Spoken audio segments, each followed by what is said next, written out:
All right, let's jump right into it. We're going to tackle one of the heaviest, most influential ideas in all of Western thought, predestination. And we're going straight to the source, John Calvin's masterpiece, The Institutes of the Christian Religion. We're going to see how he defended what even he called a dreadful decree. So let's get right to the core of it, the one question that really sits at the heart of Calvin's whole doctrine. And it's a really unsettling one. Does God, from the very beginning of time, choose who gets saved and who doesn't? Calvin's answer to that, a firm, absolute yes.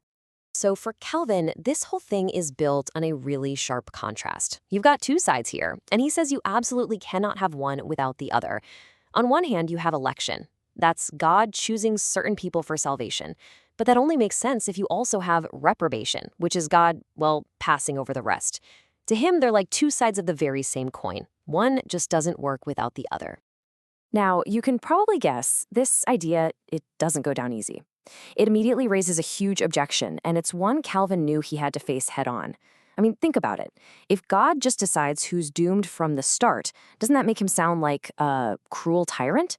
So let's see how Calvin tries to tackle this first big challenge.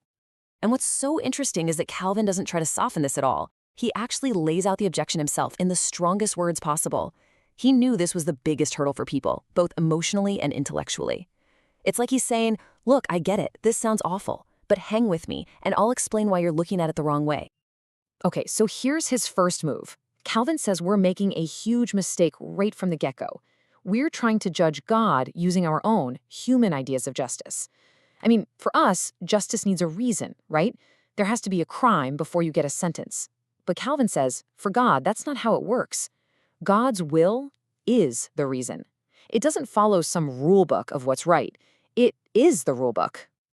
So here's the bottom line for Calvin. If you ask why God decided something, you're looking for something bigger than God, a reason that's above him. And to Calvin, that's just absurd. It's completely backward. Whatever God wills is just simply because he willed it. It's a total flip of how we think about justice, rooting it completely in who God is. And to really hammer this point home, he uses this powerful image of a potter and a piece of clay. Think about it. Does the pot get to ask the potter, hey, why'd you make me like this and not like that? For Calvin, the answer is a hard no. It's not our place to question. And this isn't just some old religious idea. This gets to the very heart of debates about free will and determinism that are still going on today. For him, this analogy is kind of the ultimate mic drop on the subject.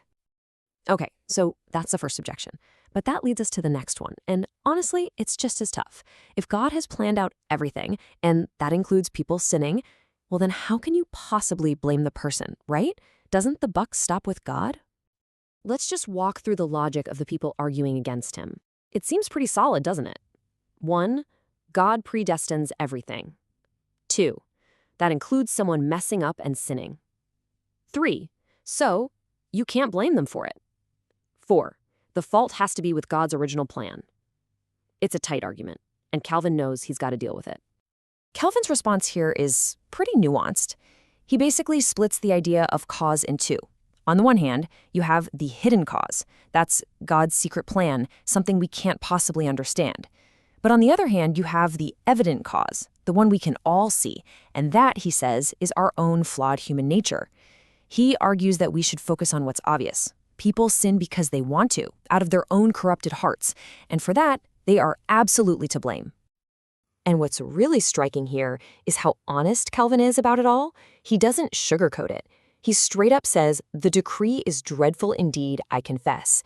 You can almost feel him wrestling with it. He knows how harsh this sounds, but he's not willing to change what he thinks the text says just to make it easier for people to swallow. So this leaves us with this massive paradox at the very center of his thought. A person falls because God planned it, but they fall because it's their own fault. For Calvin, both of these statements are 100% true at the same time. The fall is part of God's big picture plan, but the blame, that lies squarely with us, with our own choice to corrupt the good nature we were given. Okay, this brings us to the last big set of objections, and these are the really practical, down-to-earth ones. Like, if everything is already decided, then what's the point? Why even try to be a good person? Why bother going to church or praying if the outcome is already locked in? Yeah, the argument is basically that this whole idea just makes people give up. If you're saved, hey, You've got a free pass to do whatever you want. And if you're condemned, well, why bother trying? It feels like it just completely guts the whole point of morality and religion, doesn't it? But Calvin just flips this whole argument on its head. He says people have it totally backward. The whole point of being chosen, he says, isn't just about getting a ticket to heaven later. It's about being made a better, holier person right now.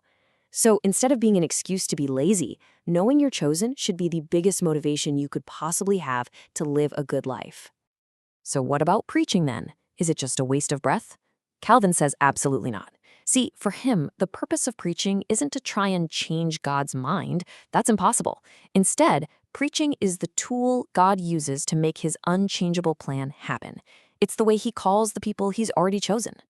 So after batting down all these objections, what's Calvin's final, ultimate defense?